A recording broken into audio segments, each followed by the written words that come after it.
Halo Sobat Rumah Tani Bali, ketemu lagi dengan saya, Putu Novianti.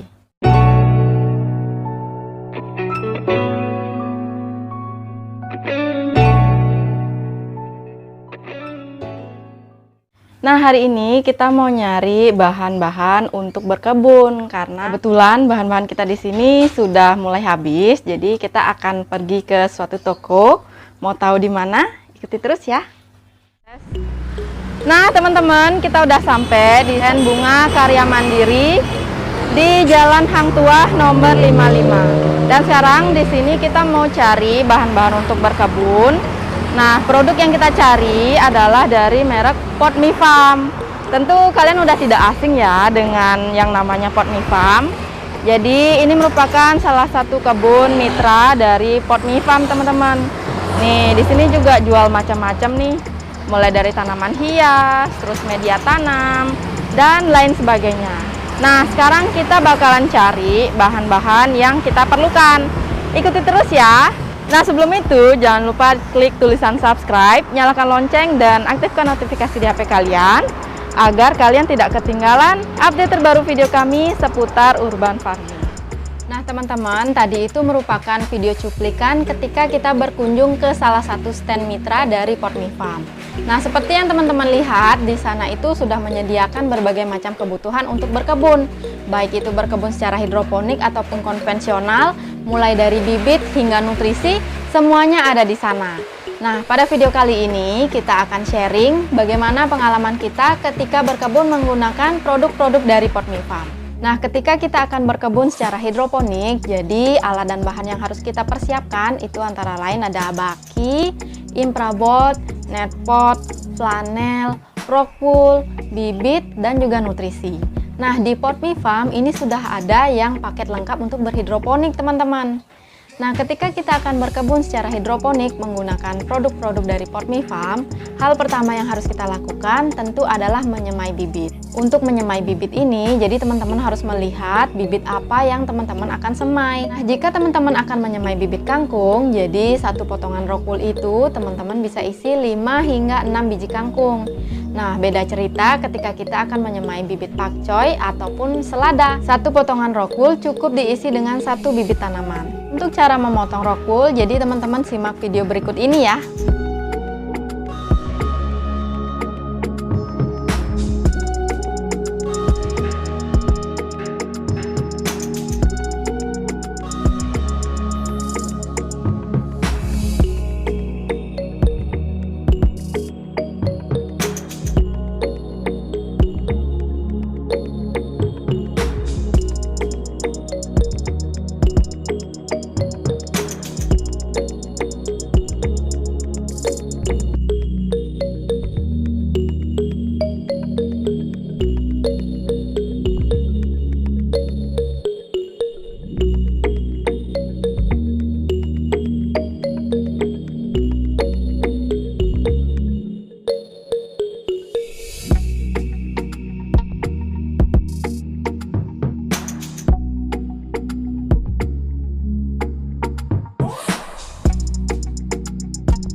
Setelah melakukan semai, jadi kita bisa menutup dengan menggunakan plastik hitam ataupun tidak ditutup. Nah, itu tergantung dari bibit apa yang kita semai ya, teman-teman.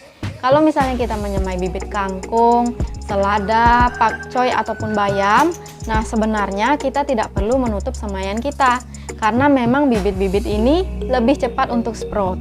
Nah, kalau misalnya sudah ada bibit yang sprout, jadi kita tinggal mengenakan ke sinar matahari secara langsung.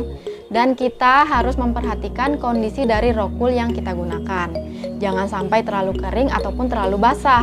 Nah, kalau misalnya kita lupa untuk mengontrol kondisi rock wool, misalnya rock woolnya menjadi kering dan semaian kita menjadi layu, nah itu tidak apa-apa ya teman-teman. Jadi kita tinggal menambahkan air ke rock wool dan kita tunggu beberapa jam atau keesokan harinya. Dan kita cek kembali apakah semaian kita ini kembali segar atau tidak. Biasanya pada kasus-kasus seperti ini tanaman akan kembali segar pada keesokan harinya. Kemudian ketika semaian kita sudah memiliki 3 atau 4 daun yang disebut dengan daun sejati, barulah kita bisa melakukan pindah tanam. Nah, kalau untuk kami di sini kami menggunakan sistem wick, teman-teman. Dipastikan sebelum teman-teman melakukan pindah tanam, sudah memiliki nutrisi untuk berhidroponik ya. Nah, di pot mie farm itu sudah menyediakan nutrisi dalam dua bentuk. Ada yang sudah dalam bentuk cairan dan ada yang masih berbentuk kristal atau serbuk. Nah, kalau untuk nutrisi yang berbentuk cairan, jadi teman-teman itu sudah bisa langsung menggunakannya. Dan kalau yang masih berbentuk serbuk atau kristal ini, nanti teman-teman harus melarutkannya dulu ke dalam air. Air apa yang bisa digunakan untuk membuat nutrisi? Jadi, air yang bisa kita gunakan itu adalah air yang memiliki nilai total padatan terlarut yang rendah. Akan lebih baik jika kita menggunakan air yang memiliki nilai total padatan terlarut mendekati 0. Nah, contoh air yang bisa kita gunakan itu antara lain ada Aquades, air isi ulang, ataupun air AC. Nah, itu disesuaikan dengan kondisi masing-masing. Untuk mengukur nilai total padatan terlarut, jadi teman-teman harus memiliki suatu alat yang disebut dengan TDS meter. Nah, alatnya itu seperti ini ya teman-teman. Jadi teman-teman juga bisa mendapatkannya di mitra-mitra pot mie farm. Nah, kalau kita sudah menyiapkan air baku, selanjutnya kita akan melarutkan nutrisi A dan juga nutrisi B. Pada kemasan nutrisi hidroponik dari pot mie farm itu sudah mencantumkan bagaimana cara pembuatan nutrisi A dan juga B teman-teman. Nah, untuk nutrisi A, jadi kita tinggal memasukkan serbuk nutrisi A ke dalam satu wadah dan kita tambahkan air hingga skala yang tertera pada kemasan. Begitupun untuk nutrisi B. Jadi kita akan masukkan ke dalam satu wadah, lalu kita tambahkan air hingga skala yang tertera pada kemasan. Kalau untuk kemasan yang kami miliki di sini, ini adalah kemasan setengah liter atau 500 ml. Jadi teman-teman sudah memiliki larutan nutrisi A dan juga nutrisi B. Kenapa larutan nutrisi A dan larutan nutrisi B ini dipisah? Karena di dalam nutrisi itu ada garam-garam mineral yang ketika kita larutkan secara bersama-sama bisa saja menimbulkan endapan. Itulah kenapa kita melarutkan dan menyimpan larutan nutrisi A dan larutan nutrisi B di tempat yang terpisah. Lalu bagaimana cara menggunakan larutan nutrisi hidroponik ini? Nah, jadi teman-teman juga bisa melihat petunjuknya di kemasan nutrisi hidroponik dari pot mie farm ya teman-teman. Untuk mendapatkan 1000 ppm, kita akan melarutkan 5 ml larutan nutrisi B, kemudian kita tambahkan 5 ml larutan nutrisi A ke dalam 1 liter air. Jadi nanti teman-teman bisa sesuaikan dengan kebutuhan nilai total padatan terlarutnya masing-masing. Nah, sebelum membuat larutan nutrisi, sebaiknya teman-teman mengukur terlebih dahulu berapa nilai total padatan terlarut dari air baku yang teman-teman gunakan. Saran kami, gunakanlah air baku yang memiliki nilai total padatan terlarut di bawah 200 ppm. Kalaupun misalnya air baku teman-teman itu di atas 200 ppm, saran kami cobalah terlebih dahulu untuk memastikan apakah teman-teman masih bisa menanam sayur atau tidak dengan nilai total padatan terlarut yang tinggi. Kalaupun misalnya teman-teman tidak bisa menanam sayur dengan nilai total padatan terlarut yang tinggi, jadi teman-teman bisa mengganti air baku ataupun mengganti tanaman yang akan ditanam dengan menggunakan tanaman-tanaman yang kuat dengan nilai total padatan terlarut yang tinggi. Salah satunya itu adalah cabai. Satu hal lagi yang perlu diperhatikan ketika kita membuat larutan nutrisi itu adalah pH. pH ini merupakan derajat keasaman, di mana derajat keasaman ini juga akan mempengaruhi bagaimana nutrisi itu bisa diserap oleh tanaman. Nah, ketika pH-nya itu tidak berada pada pH optimum, maka penyerapan nutrisi juga tidak akan optimal, walaupun misalnya kita memberikan nutrisi dengan konsentrasi yang tinggi. Nah, untuk mengukur pH, kita juga memerlukan suatu alat yang disebut dengan pH meter. Jadi seperti ini alatnya.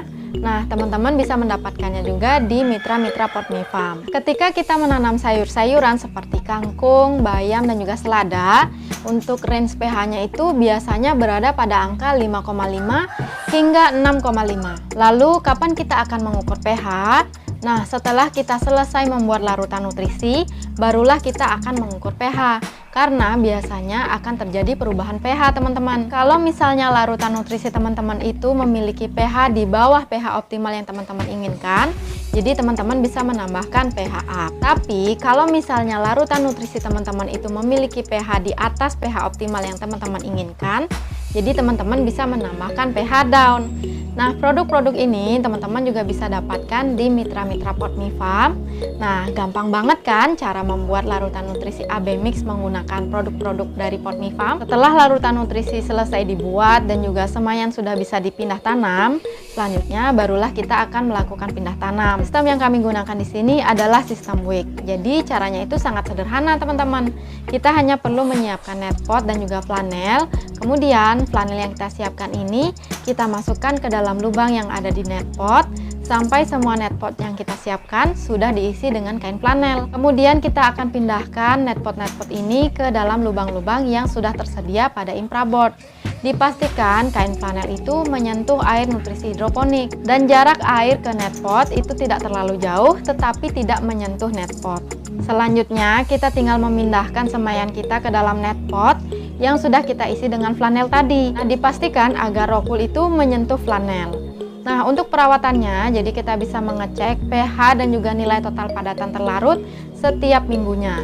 Jika larutan nutrisi teman-teman itu kotor, kita wajib untuk mengganti larutan nutrisi tersebut. Tetapi kalau misalnya larutan nutrisi teman-teman itu masih bersih, kita hanya perlu mengecek pH dan nilai total padatan terlarut. Untuk intensitas cahaya matahari itu disesuaikan dengan tanaman apa yang teman-teman tanam. Tetapi pada umumnya, semua tanaman itu memerlukan sinar matahari teman-teman. Menanam menggunakan sistem hidroponik juga tidak menjauhkan kita dari serangan hama ya teman-teman.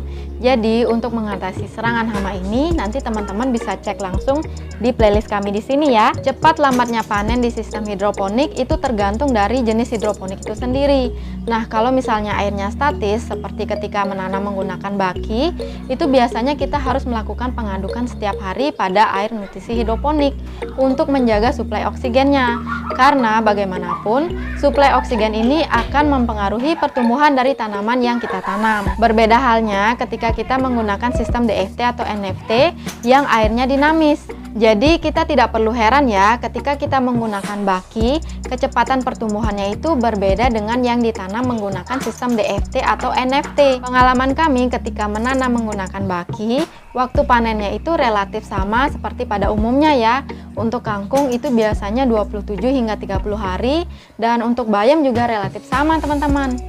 Nah, bibit-bibit dari Potmi Farm ini kita tidak hanya tanam di sistem hidroponik, tetapi di sistem-sistem kami yang lain juga kami tanam, seperti di budik damber, aquaponik, bahkan di konvensional organik. Jadi, bibit-bibit dari Potmi Farm itu bisa kita tanam dengan menggunakan berbagai macam metode, walaupun di lahan yang sempit seperti kami di sini. Dan teman-teman bisa mendapatkan semua kebutuhan berkebun di mitra-mitra Potmi Farm. Jadi itu dia tadi pengalaman kami berkebun menggunakan produk-produk dari Potmi Farm. Semoga video ini bermanfaat. Sampai jumpa di video-video kami selanjutnya.